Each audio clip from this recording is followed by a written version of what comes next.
Hello, hi friends, I'm Tiger Times by the channel Tata IPL match. Delhi Capitals vs Chennai Super Kings பாருங்கள் அப்படியே பாருங்கள். Delhi Capitals பாருங்கள் win ஆயிட்டாங்க.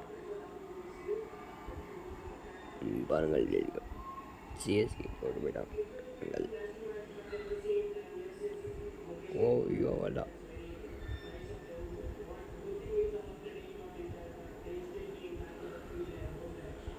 Score card பாருங்கள் அப்படியே பாருங்கள். ஸ்கோர் கார்டு சூப்பர் கிங்ஸ் பாருங்கள். நெக்ஸ்ட் கமெண்ட்ரி பாருங்கள் அப்படியே லைன் பாருங்கள். ஸ்டேட்டஸ் பாருங்கள் அப்படியே பாயிண்ட்ஸ் டேபிள் பாருங்கள். கேகே